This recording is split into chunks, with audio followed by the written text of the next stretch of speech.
प्रियदर्शन। सोमन नायर जी का जन्म 30 जनवरी 1957 तिरुवनंतपुरम में हुआ था। वह एक भारतीय फिल्म निर्देशक और पटकथा लेखक हैं जो भारतीय सिनेमा में अपनी भागीदारी के लिए जाने जाते हैं। लगभग 3 दशकों के करियर में प्रियदर्शन ने कई भारतीय भाषाओं, मुख्य रूप से मलयालम और हिंदी में 90 से अधिक फिल्मों का निर्देशन किया है। साथ ही तमिल और तेलुगु में उल्लेखनीय काम किया है। उनके करियर को कई पुरस्कारों से सजाया गया है। प्रियदर्शन पिछले 40 सालों से भारतीय सिनेमा में निर्देशक और पटकथा लेखक के तौर पर काम कर रहे हैं। उन्होंने 4 भारतीय भाषाओं मलयालम, तमिल, हिंदी और तेलुगु में 95 से ज्यादा फिल्मों का निर्देशन किया है। 1984 में प्रियदर्शन ने अपने घनिष्ठ मित्रों सुरेश कुमार और सनल कुमार के साथ मिलकर एक फिल्म बनाने का निर्णय लिया, जिसमें बिकने योग्य नायक शंकर ने उन्हें एक शीर्ष फिल्म फाइनेंसर थिरुवेंकदम से धन की व्यवस्था करने में मदद की। मोहनलाल, जो तब तक एक प्रमुख व्यक्ति बन चुके थे, को शंकर के साथ समानांतर नायक के रूप में चुना गया।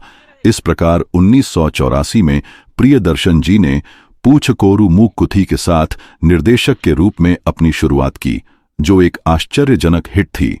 कम बजट में शूट की गई एक स्लैपस्टिक कॉमेडी फिल्म ने केरल के सिनेमाघरों में 100 दिनों का सफल प्रदर्शन पूरा किया। वर्ष 1992 में प्रियदर्शन ने मुस्कुराहट के साथ बॉलीवुड में अपनी शुरुआत की, जो फिर से उनकी अपनी मलयालम फिल्म किलुक्कम की रीमेक थी, जो एक विनाशकारी फ्लॉप के रूप में समाप्त हुई। 1993 में उन्होंने A.K. लोहित दास द्वारा लिखित मलयालम फिल्म किरीडोम के रूपांतरण गर्दिश के साथ हिंदी में वापसी की। 1994 में प्रियदर्शन ने बालकृष्ण अभिनीत अपनी दूसरी और अब तक की अंतिम तेलुगु फिल्म गांडीवम का निर्देशन किया। उन्हें बेंगलोर में आयोजित मिस वर्ल्ड 1995 कार्यक्रम का निर्देशन भी सौंपा गया था, जिसने उन्हें देश भर में एक जाना माना चेहरा बना दिया। 1995 में प्रियदर्शन अपने ड्रीम प्रोजेक्ट काला पानी के साथ आए, जो टी दामोदरन द्वारा लिखित भारतीय स्वतंत्रता संग्राम पर आधारित एक महाकाव्य पीरियड फिल्म थी। मोहनलाल, तब्बू, प्रभु और अमरीश पुरी की मुख्य भूमिकाओं और इलैया राजा के संगीत के साथ काला पानी ने उनके करियर को आगे बढ़ाने में मदद की। 1997 में प्रियदर्शन ने 2 फिल्मों का निर्देशन किया। मलयालम में चंद्रलेखा और भरत की तमिल फिल्म थेवर मग्न का हिंदी रूपांतरण विरासत, दोनों सुपरहिट रहीं। वर्ष 1998 में प्रियदर्शन ने 3 फिल्मों का निर्देशन किया। 7 रंग के सपने, अपनी खुद की थैनमाविन कोम्बाथू की रीमेक, फिर डोली सजा के रखना, जिसकी कहानी फाजिल की अन्याथी प्रभु और कभी न कभी से अनुकूलित थी, लेकिन तीनों ही बॉक्स ऑफिस पर असफल रहीं। प्रियदर्शन लंबे अंतराल के बाद में 1999 में मेघम के लिए ममूटी के साथ जुड़े। 2000 में हेरा फेरी हिंदी में रिलीज हुई।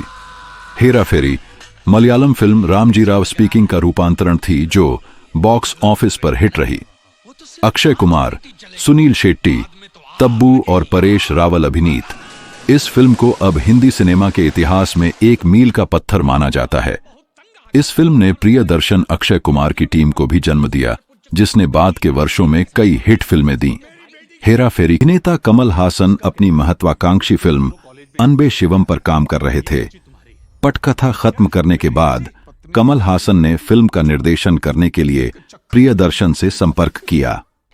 प्री प्रोडक्शन शुरू हुआ, लेकिन निर्देशक और अभिनेता के बीच कुछ मतभेदों के बाद प्रियदर्शन ने पहले शेड्यूल से पहले ही परियोजना से बाहर हो गए। इस अचानक झटके के कारण पूरे दल को अपने शेड्यूल से बाहर होना पड़ा। इसलिए निर्माताओं ने कमल हासन को समझाने के बाद जल्दी से सुंदर सी को फिल्म निर्देशित करने के लिए शामिल किया। फिल्म बॉक्स ऑफिस पर सुपरहिट रही। फिर उनकी मलयालम में 2 अन्य फिल्में किलिचंदन मम्पाजम और वेट्टम क्रमशः 2003 और 2004 में रिलीज हुईं, बॉक्स ऑफिस पर औसत रहीं, जो एक ऑफ बीट फिल्म थी, जो अभी भी फिल्मों में सक्रिय हैं।